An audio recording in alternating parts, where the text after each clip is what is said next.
5 सितंबर को प्रधानमंत्री करेंगे देश भर के स्कूलों को संबोधित। पीएम के भाषण से पहले एबीपी न्यूज ने की है देश के बड़े राज्यों के स्कूलों की पड़ताल। कैसे चल रहे हैं देश के स्कूल? क्या अब भी पढ़ रहे हैं खुले आसमान के नीचे बच्चे? बच्चों के लिए स्कूल जाना कितना है मुश्किल? एक शिक्षक पर कितने छात्रों की है जिम्मेदारी? क्या बच्चों को स्कूल में पीने का पानी मिल रहा? क्या स्कूल में है शौचालय की व्यवस्था?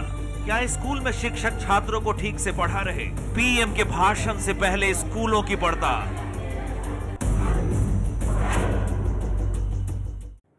नमस्कार। 5 सितंबर शिक्षक दिवस, वो दिन जब प्रधानमंत्री नरेंद्र मोदी रूबरू होंगे देश के करोड़ों छात्रों के साथ। एक और मौका जब मोदी देश को अपना संदेश देना चाहते हैं। मगर सच तो यह है मोदी जी, आपको इन स्कूलों को सुनना चाहिए जहां आज के दौर में बच्चों को घर बैठे इंटरनेट और वीडियो कॉन्फ्रेंसिंग के जरिए पढ़ाया जा रहा है। वहीं सरस्वती का शहर कहे जाने वाले इलाहाबाद के सरकारी स्कूलों में आज भी हजारों बच्चे खुले आसमान के नीचे पढ़ने को मजबूर हैं। मोदी जी, आप देश के बच्चों को अपनी बात कहना तो चाहते हैं, मगर उम्मीद है आप देश की इस हकीकत से अनजान नहीं होंगे। उम्मीद है आप इनकी भी सुनेंगे।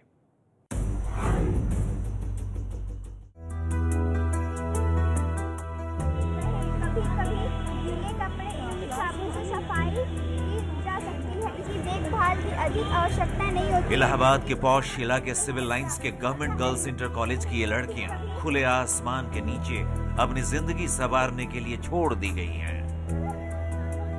करीब 1000 लड़कियों वाले इस इंटर कॉलेज की 125 साल से ज्यादा पुरानी बिल्डिंग इतनी जर्जर हालत में है कि डर की वजह से यहाँ बाहर खुले आसमान के नीचे क्लास लगाई जाती है, वो भी जमीन पर दरी बिछाकर। कॉलेज की बिल्डिंग का बड़ा हिस्सा खंडहर में तब्दील हो चुका है। जो हिस्सा बचा भी हुआ है वो भी कब गिर जाएगा किसी को नहीं पता। इसलिए यहाँ पिछले करीब 10-12 साल से इसी तरह खुले आसमान के नीचे जमीन पर बैठकर क्लास कराई जा रही है। खुले मैदान में तेज धूप और बारिश के बीच किस तरह पढ़ाई होती होगी, इसे आसानी से समझा जा सकता है। यही वजह है कि बारिश के मौसम में यहाँ ज्यादातर छुट्टी ही रहती है। इतना ही नहीं, कमरों में भी जो कक्षाएं चलती हैं उनमें न तो रोशनी आती है और न ही पंखे चलते हैं। हमें इस बात का डर रहता है कि बारिश रहती है तो हमें अंदर जाना पड़ता है, पर अंदर जाते हैं तो हमें ये डर लगता है कि कहीं छत से भी बारिश होती है, छत ना गिर जाए और उससे पानी भी टपकता है। घर से आते हैं तो ऐसा लगता है, सोचते हैं कि हमें दरी में बैठना पड़े, इसलिए हमें छुट्टी लेना पड़ता है। बच्चों को यहाँ बैठने में दिक्कत होती है, पढ़ाई में डिस्टर्बेंस होता है, बच्चे पढ़ नहीं पाते, ठीक से क्लासेस नहीं हो पाती हैं, तो काफ़ी टाइम बच्चों का उसमें वेस्ट होता है। हम लोग का कोर्स उसके चक्कर में जो पढ़ाना चाहते हैं जिस दिन जो हम सोच के चलते हैं वो हम नहीं पढ़ा पाते। बिल्डिंग की स्थिति तो भगवान भरोसे ही चल रही है। पूरे कॉलेज में सिर्फ 4 कमरों में ही लड़कियों को पढ़ने के लिए डेस्क बेंच दी गई है, बाकी सब जमीन पर ही बैठती हैं। यहाँ दीवारों पर नमी मौजूद है, प्लास्टर कहीं नजर नहीं आता, बिजली के तार खुले पड़े रहते हैं, कंप्यूटर रूम में ताला लटका है तो साइंस लैब किसी कबाड़ खाने सा नजर आता है। ज्यादातर कमरों में दरवाजे खिड़कियां गायब हैं। 1000 से ज्यादा लड़कियों की सुरक्षा को लेकर सरकार कितनी गंभीर है, इसका अंदाजा इसी से लगाया जा सकता है। यहाँ न तो कोई गेट है, न कॉलेज कैंपस में कोई बाउंड्री वॉल, और तो और इतने बड़े स्कूल में न तो कोई शौचालय है और न ही पीने के पानी का सही इंतजाम। हम लोग दरी में बैठते हैं, बारिश होने लगती है, दरी हटा के भागना पड़ता है। यहाँ बाथरूम, टॉयलेट, पानी की पीने की सुविधा, यहाँ पे कोई सुविधा नहीं है। एंड जब भी हम लोग यहाँ पे खड़े होते हैं तो टीचर्स कहती हैं कि यहाँ से हट जाओ वरना ये कहीं से गिर ना जाए। वो है कि हमें टूटी फूटी छत के नीचे पढ़ना पड़ता है और यहाँ किसी चीज़ की व्यवस्था भी नहीं है, सब बच्चे जमीन पे बैठते हैं, यहाँ पानी की भी व्यवस्था नहीं है। हैरत की बात यह है कि ये तस्वीरें इलाहाबाद के जिस गवर्नमेंट गर्ल्स इंटर कॉलेज की हैं, वहां से यूपी के शिक्षा विभाग के सारे बड़े दफ्तर बमुश्किल 200 मीटर की दूरी पर हैं। ऐसा नहीं है कि किसी वक्त इलाहाबाद के नामचीन कॉलेजों में शुमार रहे जीजीआईसी की इस दुर्दशा को लेकर आवाज नहीं उठाई गई। यहाँ के शिक्षक, स्टाफ और पढ़ाई करने वाली बच्चियों के परिवार वालों ने इलाहाबाद से लखनऊ, और अफसरों से लेकर नेताओं तक को यहाँ की हकीकत से वाकिफ कराकर इसका पुराना गौरव वापस दिलाए जाने की गुहार लगाई, लेकिन इसका कोई नतीजा नहीं निकल सका है। इस बारे में एबीपी न्यूज ने इलाहाबाद के कई अफसरों से बात करने की कोशिश की, लेकिन किसी ने जानकारी न होने का बहाना बताया तो किसी ने कैमरे पर बयान देने से मना कर दिया।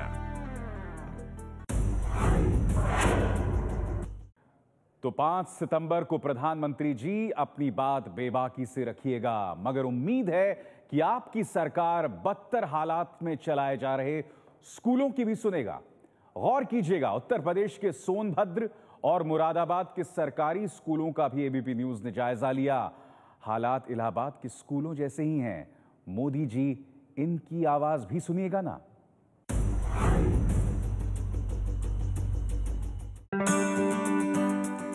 मुरादाबाद के ताजपुर माफी का प्राइमरी स्कूल। यहां जमीन पर बैठकर पढ़ते हैं बच्चे। छात्रों के बैठने के लिए यहां कोई फर्नीचर नहीं है, बल्कि यहां मासूम बच्चों को जमीन पर बैठकर ही पढ़ाई करनी पड़ती है। इस स्कूल में 156 छात्रों के लिए 8 शिक्षक हैं। इसके बाद भी छात्र यहां पढ़ाई करना नहीं चाहते। एबीपी न्यूज जब मुरादाबाद के इस स्कूल में पहुंचा तो पता चला पढ़ाई के लिए सिर्फ 35 बच्चे ही आए हैं। आरोप है कि यहाँ बच्चों की पढ़ाई पर ध्यान नहीं दिया जाता है, जिसके चलते छात्रों के माता पिता अपने बच्चों को नहीं भेजते। 6 टीचरों में से 3 टीचर आई हैं आज। नहीं, 6 टीचरों में से 2 तो अनुपस्थित हैं, एक तो हेड अनुपस्थित, मतलब हेड छुट्टी पे और एक सहायक छुट्टी पे। 5 लोग आए। अच्छा, बच्चे कितने? 4 आए हैं। यह है मुरादाबाद के चकबेगमपुर का प्राइमरी स्कूल। यहाँ एक प्रिंसिपल, 2 अध्यापक और 2 शिक्षा मित्र, कुल 5 का स्टाफ है और छात्रों की संख्या है 113। एबीपी न्यूज जिस दिन इस स्कूल में पहुंचा उस दिन सिर्फ पढ़ाई के लिए 77 बच्चे आए थे। स्कूल की हालत बेहद खराब है। कमरों में अंधेरा रहता है। 4 दीवारी नहीं होने की वजह से आवारा पशु स्कूल के भीतर आ जाते हैं। इसके बाद पढ़ाई नहीं, पढ़ाई से खेल होता है। बच्चों के बैठने के लिए कुर्सी वगैरह नहीं है? कुर्सी नहीं है, वो फर्श है नीचे। हाँ जी हाँ। यूपी का नक्सल प्रभावित जनपद सोनभद्र। एबीपी न्यूज पहुंचा रॉबर्ट्सगंज विकास खंड के किकरही स्कूल पर। ये क्या, यहाँ न तो बच्चे हैं और न ही स्कूल खुला है। तहकीकात से पता चला कि ये स्कूल जमाने से खुला ही नहीं है। क्या इसमें नामांकन हुआ रहा? नामांकन पहले साल हुआ था। कब बन रहा है विद्यालय? विद्यालय कम से कम 2-3 साल हुआ। तो विद्यालय बनके कंप्लीट है? कंप्लीट तो नहीं है, एक आना भी बाउंड्री बाकी है, प्लास्टर बाकी है। सोनभद्र के चोपन विकास खंड के बिल्ली गांव का बघमानवा प्राथमिक पाठशाला। चारों तरफ क्रशर प्लांट से घिरा है ये स्कूल। ऐसे हालात में स्कूल में बच्चे कैसे पढ़ते होंगे, इसका अंदाजा आप लगा सकते हैं। छात्रों की शिकायत है कि इन हालात में भी वो पढ़ने को तैयार हैं, पर स्कूल में शिक्षक आए तब तो।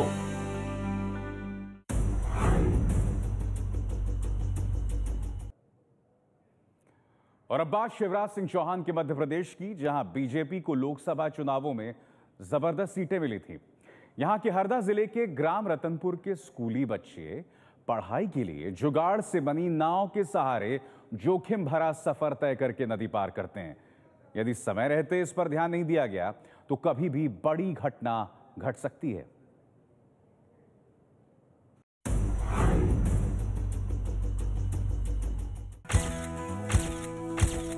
हमारे देश के गांव में पढ़ने वाले बच्चों की यह तस्वीर है। इन बच्चों के पास कायदे की एक नाव भी नहीं है जिसके सहारे ये अपने स्कूल जा सके। मध्य प्रदेश के हरदा जिला मुख्यालय से 30 किलोमीटर की दूरी पर है शासकीय मिडिल और हायर स्कूल। 1ली से 12वीं क्लास तक की पढ़ाई करने वाले बच्चे माचक नदी के दूसरी ओर आदिवासी ग्राम रतनपुर में रहते हैं। नदी में बारिश में पानी रहता है, इसलिए नदी पार नहीं कर सकते। इसे पार करने के लिए ट्यूब से बनी जुगाड़ की नाव से इन्हें पुल पार करना पड़ता है। जब भी ये नाव से नदी पार करते हैं, इनकी जान पर खतरा बना रहता है। ट्यूब के नाव बना है। हाँ, उनसे पार करते हैं इस पार। दोनों टाइम करते हो? हाँ, दोनों टाइम। कितने पैसे लेते हैं उनसे? सर कुछ नहीं लेते हैं उनसे, वैसे सेवा करते हैं, उनको इधर से उधर ले जाते हैं, लाते हैं। नाव से इन बच्चों को रास्ता पार कराने वाले ग्रामीण इनसे कोई पैसे नहीं लेते। इन्हें बिना पैसे लिए सुबह शाम स्कूल के लिए नदी पार कराते हैं। इन जुगाड़ की नाव बनाने वाले नाविकों को लगता है अगर उनकी छोटी सी मदद से बच्चे पढ़ लें तो उनकी वही कमाई होगी। तमाम मुश्किलों के बाद जब ये बच्चे स्कूल पहुंचते हैं तो उनके बैठने के लिए कमरे तक नहीं होते, न पीने का पानी यहां मिलता है और न ही लड़कियों के लिए अलग शौचालय की व्यवस्था है। यहाँ पर बैठने की व्यवस्था नहीं है और यहाँ पर टीचर नहीं है। यहाँ पर हम लोगों की बैठने की व्यवस्था भी नहीं है, नीचे बैठते हैं और यहाँ पर कक्षाएं भी नहीं है, हम प्राइमरी की कक्षाओं में बैठते हैं। ट्यूब के नाव पर हम बैठ के आते हैं तो ट्यूब पलटने का दाग रहता है। अच्छा, इसलिए हमको डर लगता है। हम लोग अभी मुख्यमंत्री महोदय के दौरे के समय में उनके पास गए थे हरदा, तो उस समय हमने हमारी मांगे ले जाकर लिख कर उनको दी हैं जी। और उसमें मुख्य समस्या ये है कि हमारे बच्चों के लिए पढ़ाने की प्रॉपर व्यवस्था नहीं है। जिस दिन देश शिक्षक दिवस मना रहा होगा उस दिन भी सुबह सुबह ये छात्र जिंदगी से खेलते हुए जुगाड़ की नाव पर इसी तरह स्कूल आएंगे।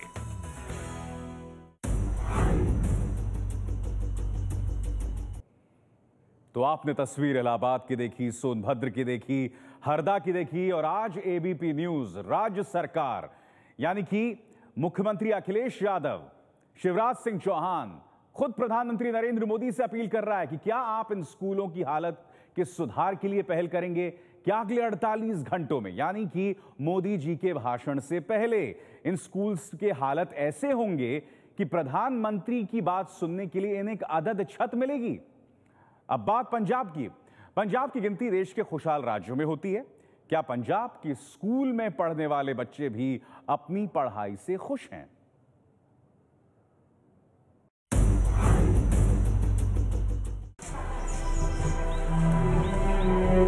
पंजाब के तरन के गांव काले का सरकारी स्कूल। इस स्कूल की खस्ता हालत सरकार के दावों की पोल खोल रही है।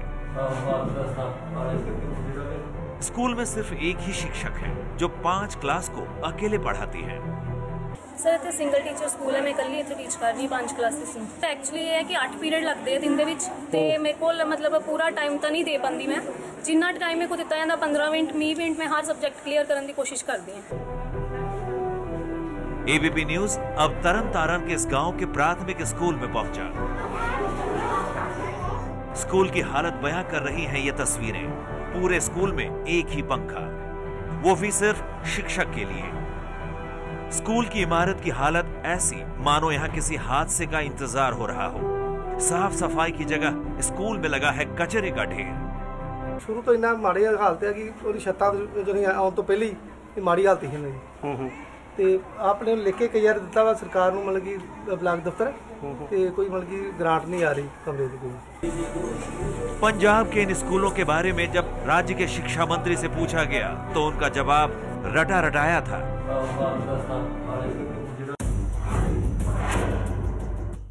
हमारी अपील तमाम राज्यों के प्रशासन और वहां की राज्य सरकारों से, क्या वो प्रधानमंत्री मोदी के संबोधन से पहले इन स्कूलों की हालत बेहतर कर पाएंगे?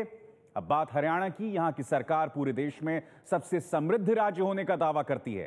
क्या राज्य सरकार के स्कूलों में पढ़ रहे शिक्षक और छात्र भी ऐसा सोचते हैं?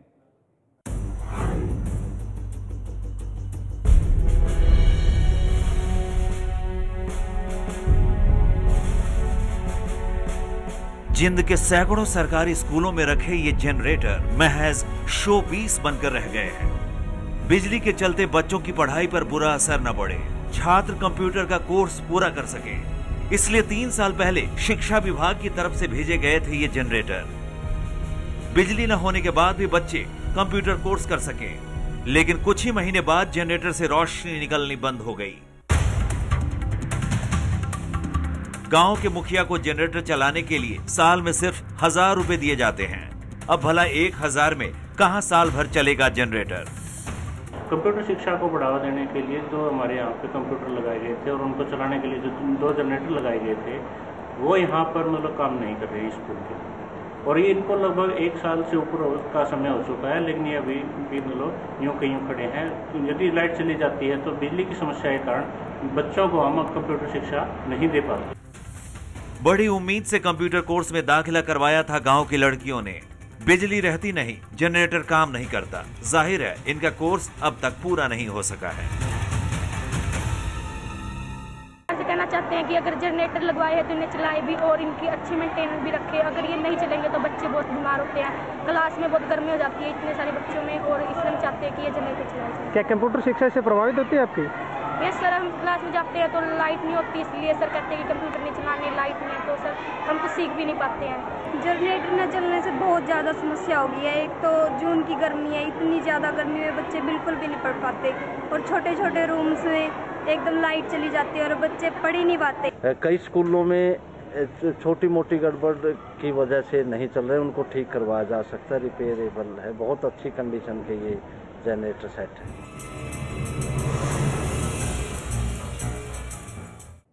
बिहार में सुशासन की पिछले कई सालों से दुहाई दी जाती रही है। बिहार का Chhapra high profile Lok Sabha seat भी रहा है। छपरा से लालू प्रसाद यादव सांसद रहे हैं। बीजेपी के राजीव प्रसाद रूडी इस समय सांसद हैं।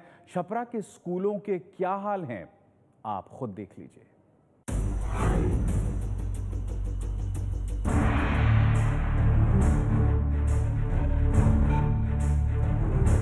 बिहार के छपरा के चिरांद का राजकीयकृत मध्य विद्यालय। इस स्कूल में 1935 छात्र पढ़ने के लिए आते हैं, पर उनके लिए यहाँ है सिर्फ 8 कमरे। कल्पना कीजिए 8 कमरों में कैसे पढ़ सकते हैं करीब 2000 छात्र। अच्छा बताओ, भारत के राष्ट्रपति कौन है? अपने देश के राष्ट्रपति बताओ। नरेंद्र मोदी। बिहार के शिक्षा मंत्री का क्या नाम है? नरेंद्र मोदी। बिहार के शिक्षा मंत्री का क्या नाम है? तुम्हारे मास्टर साहब बताए हैं कभी बिहार के मुख्यमंत्री का नाम? नहीं जानती हो। स्कूल में छात्रों के लिए 10 कमरे बने हैं। उन्हीं में से एक कमरे में मिड डे मील की सामग्री भी रहती है। एक कमरे में स्कूल का ऑफिस चलता है। जाहिर है ऐसे में छात्रों को खुले आसमान के नीचे बैठकर पढ़ना पड़ेगा। न स्कूल में ठीक से पढ़ने की व्यवस्था, न पानी पीने की व्यवस्था और न ही शौचालय। ऐसे माहौल में छात्रों के लिए पढ़ना काफी मुश्किल भरा काम है। तो बाल संसद में आपको ये बच्चों को बताना पड़ता है कि भारत के मुख्यमंत्री प्रधानमंत्री बताते हैं, क्वेश्चन करते हैं। जो यहाँ मीना मंच और बाल संसद है, ये बच्चे सुबह में सेशन लगता है। तो फिर आपके 7वां क्लास के बच्चों को बिहार के मुख्यमंत्री तक का नाम नहीं पता? बच्चे हैं विभिन्न क्लास के आते हैं और सबको लेवल अलग अलग है, इसलिए 7वां क्लास के बच्चों को बिहार के मुख्यमंत्री का नाम नहीं पता है, भारत के प्रधानमंत्री तक का नाम नहीं पता है। तो फिर बाल शिक्षा का बैठने का भी जगह नहीं है। अपना पढ़ाई लिखाई कैसा है? पढ़ाई लिखाई तो 0 मत चल रहा है। कोई भी अब सवाल जब प्रधानमंत्री का बच्चा नहीं नाम बता सकता है, शिक्षा मंत्री का नाम नहीं बता सकता है, तो स्कूल का पढ़ने से क्या फायदा है? तो हमें उम्मीद है कि प्रधानमंत्री नरेंद्र मोदी के संबोधन से पहले इन स्कूलों को उम्मीद की एक हल्की सी किरण दिखाई देगी। और ये थी एबीपी न्यूज की पड़ताल।